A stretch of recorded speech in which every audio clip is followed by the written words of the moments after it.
నమస్తే. HM TV అందిస్తున్న జాగోరే జాగో కార్యక్రమం ఏం చేస్తోందో ప్రజలందరికీ తెలిసిందే. ముఖ్యంగా సనాతన ధర్మాన్ని ఆచరించే ప్రేమించే ప్రేక్షకులకు కొత్తగా పరిచయం చేయాల్సిన అవసరం లేదు. హిందూ దేవాలయాల సంరక్షణ, వాటి ఆస్తుల పరిరక్షణే పరమావధిగా విశ్వ హిందూ రక్షా పరిషత్ జాతీయ అధ్యక్షురాలు యమునా పాఠక్ హెచ్ఎం టీవీతో కలిసి ఏడాది కాలంగా ఉద్యమిస్తున్నారు. హైదరాబాద్ ఓల్డ్ సిటీలో అజ్ఞాతంగా ఉన్న ఆలయాల ఆనవాళ్లను నేటి తరానికి అందిస్తూ ఆ దిశగా అనేక మంది మేధావులను, హిందూ భక్తులను, ఎండోమెంట్ రిటైర్డ్ అధికారులను ఉద్యమ పథంలోకి తీసుకొచ్చారు. ఈ క్రమంలోనే తాజాగా దాదాపు అదే ఒరవడిలో సప్తసింధు 2025 అనే దేవాలయ వాస్తు నిర్మాణ శైలి విషయంలో పనిచేస్తున్న సంస్థను కూడా ప్రేక్షకులకు పరిచయం చేస్తున్నారు. సప్తసింధు ఇటీవలే హైదరాబాద్లోని టీ హబ్ మార్వెలాలో ఏఈ ఫౌండేషన్ వ్యవస్థాపకురాలు సంగీత మిశ్రా ఆధ్వర్యంలో ఎగ్జిబిషన్ కమ్ కాంపిటీషన్ను నిర్వహించింది.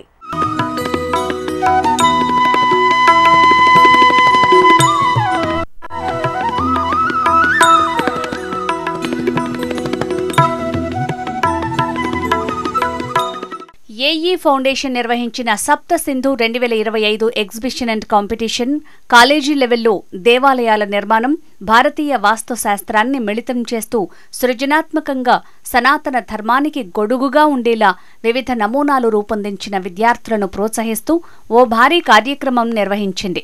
ఈ కార్యక్రమానికి ద్విసహస్రావధాని పద్మశ్రీ అవార్డు గ్రహీత శ్రీ మాడుగుల నాగపని శర్మ గారు హాజరై సభను సుసంపన్నం చేశారు. అలాగే అతిథులుగా భారతీయ సంస్కృతి గురించి అనర్గళంగా మాట్లాడే అనంతలక్ష్మి, విహెచ్పి ఉపాధ్యాయురాలు సునీత రామ్మోహన్ రావు, ప్రముఖ రచయిత సురేంద్రనాథ్ బొప్పరాజు ఇక జాగోరే జాగో కార్యక్రమం ద్వారా ఓల్డ్ సిటీలో అనేక దేవాలయాల పునరుద్ధరణతో పాటు అవి ఎదుర్కొంటున్న దీనావస్థను ప్రపంచానికి చాటిన temple restoration activist Yamuna Pathak, ప్రముఖ విశ్లేషకుడు columnist Peketi Prasad, social media activist Suresh కొచాటి, Oxford grammar high school principal రేఖారావు, మాజీ BC commission chairman Vakulabharanam Krishnamohan రావు హాజరవటం కార్యక్రమానికి వన్నె తెచ్చింది. అలాగే ఈ కార్యక్రమానికి న్యాయ నిర్ణేతలుగా యాదగిరిగుట్ట స్థపతి డాక్టర్ సుందర్రాజన్, ప్రముఖ design and structural engineer Ramesh Mantha, రామానుజుల వారి స్టాచ్యూ ఆఫ్ ఈక్వాలిటీని రూపొందించిన స్థపతి డాక్టర్ డిఎన్వి ప్రసాద్ పాల్గొని విద్యార్థుల నైపుణ్యాన్ని గుర్తించారు. వారికి ప్రథమ, ద్వితీయ, తృతీయ బహుమతులు అందజేశారు. ఇక ఫౌండేషన్ డైరెక్టర్ సంగీత మిశ్రా సప్తసింధు 2025 ఉద్దేశాలను, లక్ష్యాలను చక్కగా వివరించారు.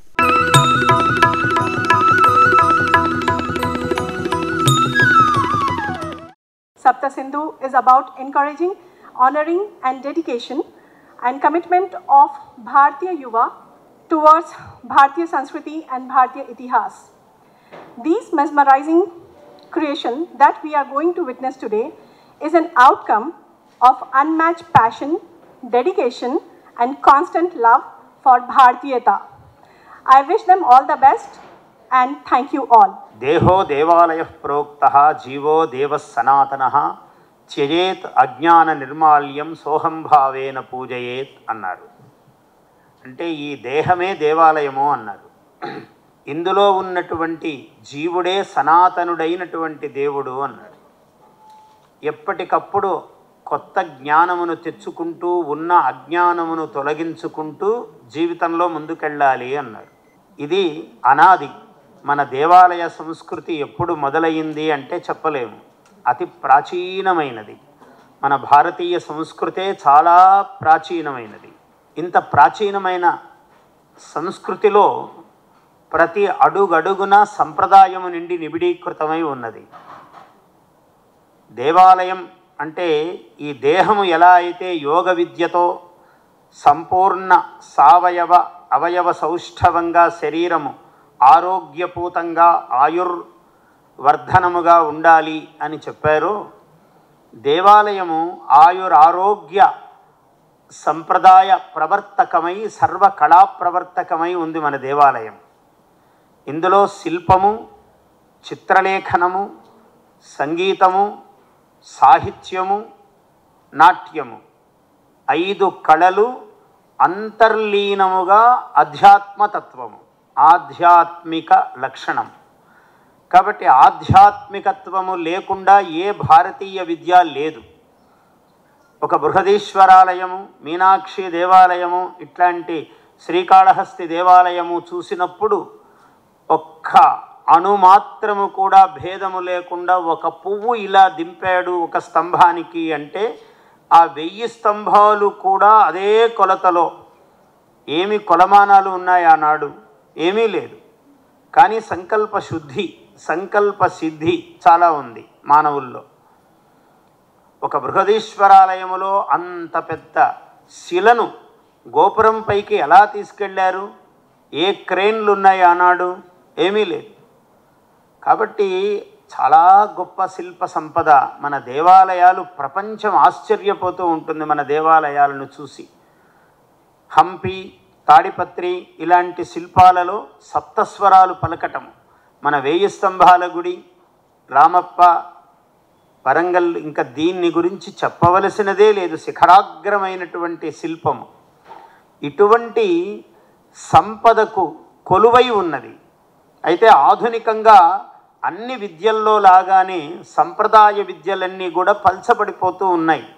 ఇవాళ ఆధునికంగా మనం ఒక వైద్య రంగము చూసుకుంటే నాడి పట్టుకుని చూడగలిగిన వాళ్ళు అరుదైపోయారు ఇవాళ. ఇది ఒక వైద్యము. వైద్య రంగమే కాదు, కవిత్వము. ఎవడూ పద్యం రాయలేడు. నన్ను నీవు చూస్తున్నావు, నిన్ను నేను చూస్తున్నాను, నన్ను నీవు చూస్తున్నావు, నిన్ను నేను చూస్తున్నాను. ఎందుకయ్యా 3 సార్లు పూనకంలాగా చదవటం ఎందుకు? ఎవరికి అర్థం కాలేదని, ఏం మహాభావం ఉన్నదని ఇందులో. కానీ చదువుతారు అలాగా. అంటే వినేవాళ్ళందరూ ఇది కవిత్వమేమో అని భ్రాంతి పడాలి. అలా అందుకనే సత్యాన్ని రమ్యంగా చెప్పగలిగితే అది పొయట్రీ, లేకుంటే కాలగర్భంలో పోయేట్రీ అన్నాను నేను. ఇట్లా మనకు కవిత్వము అలాగా. అన్ని కళలు, శిల్ప విషయములో కూడా ఇక్కడ చాలా పెద్ద, అక్కడ ప్రసాద్ గారు ఉన్నారు వేదిక మీద, ఆచార్యులు గారు స్థపతిగా చాలా పెద్దవారు ఉన్నారు. నేను గణపతి స్థపతి గారిని కూడా చిన్నప్పుడు నా చిన్నతనంలో ఎరుగుదును వారిని. ఇలా మహనీయులు ఇంకా మనకు అవశేషములుగా ఉన్నారు. ఏమైంది వాళ్ళ? ఏ శిల్పము చెక్కినా ఇలా అభయహస్తము ఉండాలి అన్నప్పుడు వాడు ఇంతలావు రాయి పెట్టి చెక్కుతాడు, ఇది నిలబడాలండి అని. ఆధునికంగా అలా అయిపోయింది. ప్రాచీన శిల్పాలను పరిశీలిస్తే ఇలా లేవు. ఒక నోరు ఇలా ఉండి లోపల తిరుగుతూ ఉంటుంది. ఆ గుండు ఎలా తిరుగుతుంది? తయారు చేశాక పెట్టాడా? వీల్లేదు. ముందే ఎలా పెట్టగలిగాడు? అదే అద్భుతం. ఇటువంటి అసాధారణమైన శిల్ప సంపద మనకుంది. ఇవాళ ఆ ప్రతిభ కూడా తగ్గిపోతూ ఉంది. భారత దేవాలయపు శిల్పమా, భారత దేవాలయపు శిల్పమా, తిరిగి చూస్తే చరిత అనల్పమా. ఒక్కసారి వెనక్కి తిరిగి చూశామంటే ఆ శిల్పము అనల్పమైనటువంటి ప్రతిభాన్వితముగా ఉన్నది. ఈ సప్తసింధు అనే పేరుతో, అసలే ఆమె సంగీత కాబట్టి సంగీతం అందులో 5 కళల్లో ఒక కళ ఉండనే ఉన్నది. అందులో ఆ సప్తసింధు పేరు కూడా చాలా బాగుంది అని. ఎందుకంటే మొట్టమొదట శివుని శిరస్సు నుండి గంగా ప్రవాహం ఎలా జరిగిందంటే 7 పాయలుగా గంగ ప్రవహించింది భూలోకములోకి, హిమాలయాల్లోకి ముందు ప్రవహించింది. కాబట్టి సప్త సింధువులుగా ప్రవహించింది గంగా భవాని. అందువల్ల సప్తసింధు చాలా మంచి పేరు. ఈ ప్రయత్నము ముందు చాలా గొప్పది. మనం పోగొట్టుకుంటున్న అరుదైన విద్యలలో ఈ దేవాలయ నిర్మాణ శిల్ప కళ అత్యంత ప్రధానమైనది. ఇవాళ పోగొట్టుకుంటూ ఉన్నాము. ఇవాళ మామూలుగా సిమెంట్తో చెయ్యగలడు కానీ రాతితో చెక్కాలి అంటే కొంచెం సమయం చాలా పడుతుందండి, కష్టమండి అని వాడే ముందు 100 కారణాలు చెప్తాడు. మనం రాయి వద్దు అని చెప్పడానికి ఎన్ని కావాలో అన్ని వాడి ముందు మనకు చెప్తాడు శిల్పి. ఆ స్థపతి ఎవరైనా కానీ మనం స్థపతి అందాం గౌరవంగా. ఆయన అవునో కాదో మనకు తెలియదు కానీ ఇలా వచ్చిన ప్రతి వాళ్ళు ఏమిటంటే మనం రాతి ఆలయము వద్దు అని చెప్పేదానికి ఎన్ని కారణాలు కావాలో అన్ని చెబుతారు. ఎందుకంటే రాతితో చెయ్యలేక, పద్యము రాయలేక ప్రతివాడు వచనాన్ని వచన పద్యం అన్నాడు. మళ్ళీ వచనం అంటే చాలు కదరా, అది పద్యం ఎట్లవుతుంది అంటే వాడు రాయలేడు కాబట్టి అదే గొప్పది. అందువల్ల వాడు రాదు కాబట్టి అప్పుడు దాన్ని నిందిస్తాడు. ఇప్పుడు ప్రాచీన ఊరికే పని లేకుండా ఇంత కట్టారండి అంటాడు, అంటే వీడికి చేత కాదు కాబట్టి. అందువల్ల దేన్ని పోగొట్టుకుంటున్నామో దాన్ని నిలిపే ప్రయత్నము నేను సంగీత గారిని ఆశీర్వదిస్తున్నాను. ఇందులో సహకరిస్తున్న అందరినీ కూడా, ఎవరెవరైతే భాగస్వాములై ఉన్నారో, భాగస్వామినులు ఉన్నారో, అమ్మగారు అయ్యగారు అందరూ ఎవరెవరైతే ఈ గొప్ప కార్యక్రమానికి, ముఖ్యంగా యువతీ యువకులు కళాశాలల నుంచి అనేక సంస్థల నుంచి వచ్చారు, మీరందరూ మీ చేతుల్లోనే ఉంది. భావి భారతం అంతా మీ చేతుల్లో ఉంది, యువకుల చేతుల్లో, యువతుల చేతులలో ఉన్నది. భారతదేశంలో యువతీ యువకుల సంఖ్య ఎక్కువ మన దేశంలో, అదే మన గొప్పతనము కూడా. అందువల్ల మీరందరూ ఈ యువతీ యువకులను ఇందులో భాగస్వాములను చేయటం అన్నది చాలా మంచి పని చేస్తున్నారని నేను సంగీత గారిని ఆశీర్వదిస్తున్నాను. ఈ కార్యక్రమం చాలా గొప్పది. ఆర్కిటెక్చర్ అంటే అనేక రకాలైనటువంటి సాంకేతిక పరిజ్ఞానం కలిగినటువంటి భవంతులను నిర్మాణం చేయడం అనే మనం వింటుంటాం. కానీ పురాతనంగా వేదకాలం నుండి సనాతనమైనటువంటి భారత ధర్మాన్ని కాపాడుతున్నటువంటి ఆ యొక్క శిల్పకళా సంపదను భారతదేశ వ్యాప్తంగా కొలువై ఉన్న దేవాలయ సంపదను ఇక్కడికి ఈ టీ హబ్కు తీసుకొచ్చినట్టుగా కనిపిస్తూ ఉన్నది. ఇదొక నూతన ప్రక్రియ.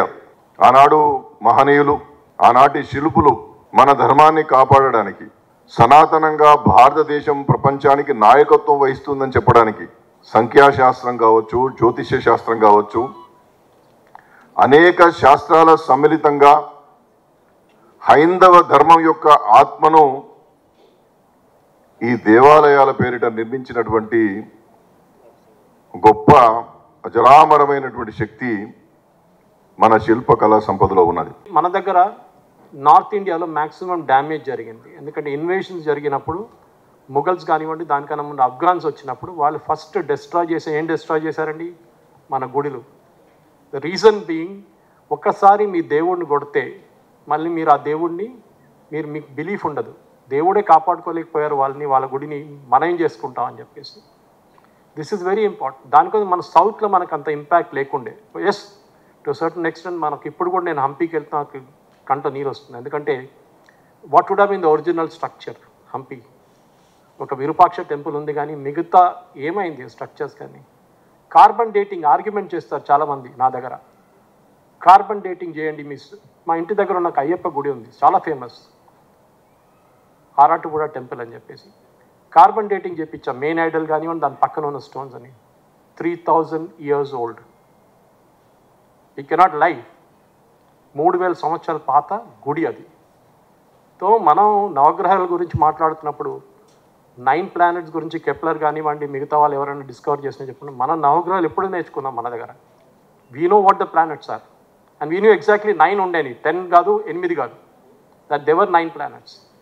సో ఇది చాలా ఎందుకంటే మేము కేరళలో ఒక రీక్లెయిమ్ టెంపుల్స్ అనే ప్రాజెక్ట్ నడిపిస్తున్నాం. Of course I'm doing it from distance from Hyderabad. కానీ టిప్పు సుల్తాన్ అండ్ హైదర్ అలీ కొడగు నుంచి వస్తూ మైసూర్ నుంచి 800 గుడులు పలగొట్టారు.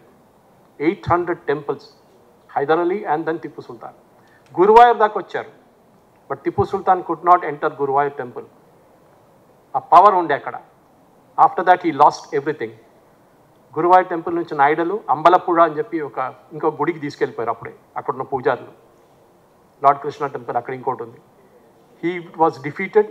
ఇప్పుడు ఆయన పలగొట్టిన ఒక్కొక్క గుడిని మేము return, we are fighting legally and we are getting it back. And that is important. ఇక్కడున్న we have not suffered much in Andhra Pradesh, but Kerala, Uttar Pradesh, large extent, Delhi have suffered, చాలా మంది సఫర్ చేశారు టెంపుల్స్ గురించి. ఇంగ్లీష్లో ఒక సేయింగ్ ఉంది, the village that lost its idol has lost its soul. అని we have to bring back our soul, we have to bring back our history. దీనికి చాలా ఇంపార్టెంట్. దీన్ని చాలామంది సపోర్ట్ చేస్తున్నారండి. I will finish with one small example. There is a temple near my home town, Thrissur నుంచి 16 kilometers away, near my house 4 kilometers, called Koodal Manikyam క్షేత్రం. You can Google it later. Koodal మాణిక్యం. ఒక టైంలో it was the largest land holding temple in India, 75,000 hectares of land. Today, the temple has only 200 acres of land. ఒక టైంలో రాజులు భూమి ఎందుకు ఇస్తుండే అంటే దాని నుంచి వచ్చే ఆదాయంతో గుడి బతుకుతుండే. ఇప్పుడు మనం హుండీలో డబ్బులు ఇస్తున్నాం. దాంట్లో 33% మీకు తెలుసు కానీ 30% నుంచి 35% గవర్నమెంట్ తీసుకెళ్ళిపోతారు.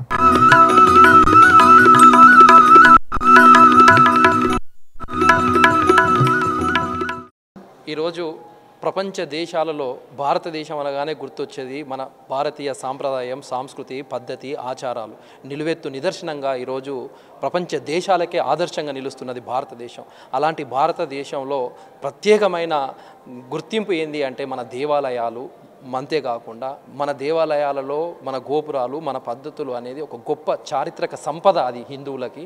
అలాంటి దేవాలయాల గురించి ఓ రోజు దేవాలయాలు అనగానే మనందరికీ గుర్తొచ్చేది ఆధ్యాత్మిక సంపద, కళావైభవానికి నిలువెత్తు నిదర్శనంగా ఈరోజు దేవాలయాలు ఉన్నాయి, మనందరికీ తెలిసిందే. అలాంటి దాంట్లో ఈరోజు ముఖ్యంగా ప్రతి ఒక్కరూ ఆలయానికి పూజకు మాత్రమే పోవడం కాదు, అక్కడ ఉన్న కళాత్మక అంశాలతో మన జీవన విధి విధానాలను ఏ విధంగా పెంపొందించుకోవాలో కూడా ఒక ఇండెక్స్గా ఉంటుందని తెలియజేస్తున్నాం. అలాంటి ఒక గొప్ప అంశం పైన ఈరోజు సెమినార్ ఏర్పాటు చేసి విద్యార్థులకు చైతన్యం కలిగించే విధంగా, విద్యార్థులకు మన సాంప్రదాయాలు, మన పద్ధతులు, ఆచారాలపైన అవగాహన రగిలించే విధంగా ఒక అద్భుతమైన కార్యక్రమం ఏర్పాటు చేయడం మంచిది. ఎందుకంటున్నానంటే అప్పట్లో ఎన్నో పురాతనమైన టెంపుల్స్ ఉన్నాయి, వాటి గొప్పతనం ఇప్పటికీ కొంతమందికి తెలియకపోవడం చాలా బాధాకరం. అందుకే ముఖ్యంగా ఈరోజు రాష్ట్ర ప్రభుత్వం కూడా ఈ రాష్ట్రంలోనే కాకుండా దేశంలో అత్యద్భుతంగా ఉన్న టెంపుల్స్ యొక్క గొప్పతనాన్ని పాఠ్య రూపంలో పొందుపరిచి నెక్స్ట్ జనరేషన్స్కి దాని అంశాల గొప్పతనాన్ని, దాని లక్ష్యాన్ని చూపించే విధంగా చేయాలని, అంతేకాకుండా శిథిల వ్యవస్థలో ఉన్న గోపురాలు కానీ, ఆలయాలు కానీ, దేవాలయాలను వారిని మళ్ళీ పునరుద్ధరించుకొని పునర్నిర్మాణం చేసుకునే విధంగా ప్రతి పౌరుడి బాధ్యతగా భావించాలని తెలియజేస్తున్నాను. It was a lovely experience to be present here and be a judge for this show where the children exhibited their architectural models of the temples, and it was a very eye-opening, and seeing the enthusiasm of the children was very good. ఇటుపక్క పశ్చిమ భారతం నుంచి తూర్పు భారతం దాకా భారతదేశం మొత్తాన్ని, భారతదేశంలో ఉన్న అన్ని రకాల ఆలయ శైలుల్ని మనకి ఇక్కడ ప్రకటితం అయ్యేలాగా వీళ్ళందరూ కూడా చాలా చక్కగా తీసుకొచ్చారు. నిజంగా ఇటువంటి ఒక బృహత్తర కార్యాన్ని ఏఈ ఫౌండేషన్ మరియు బృహత్ అండ్ వర్మ ఫౌండేషన్ వారి యొక్క సహకారంతో ఇంత అద్భుతంగా మన టీ హబ్లో, అంటే టెక్నాలజీ హబ్ ఇది, సో దీని ఒక ఆర్కిటెక్చర్, హెరిటేజ్ అండ్ కల్చర్ హబ్గా మార్చినటువంటి సంగీత గారికి మరియు వారి బృందానందరికి హృదయపూర్వక కృతజ్ఞతలు తెలుపుకుంటూ, సో మన ఆలయాలు సాంస్కృతిక వారసత్వానికి ఘన వీచికలు. సో మేము కొంతమంది స్టూడెంట్స్తో కలిసి, అంటే గౌరవ భారత ప్రధానమంత్రి అంటే ఏక్ భారత్ శ్రేష్ఠ భారత్ అనే ఒక ఇనిషియేటివ్ గురించి వారు లాంచ్ చేయడం జరిగింది. మీ అంతా తెలిసే ఉంటుంది. ఏక్ భారత్ శ్రేష్ఠ భారత్ అంటే ఏంటంటే సెషనల్ స్పిరిట్స్, అంటే మాకు సపరేట్ దేశం కావాలి, మేము భారతదేశంతో కలిసి ఉండము అని చెప్పేసి అలాంటి స్పిరిట్స్, విద్రోహ శక్తులు మన భారతదేశాన్ని విచ్ఛిన్నం చేయాలనే కుట్ర వల్ల కొంతమందికి రావచ్చు.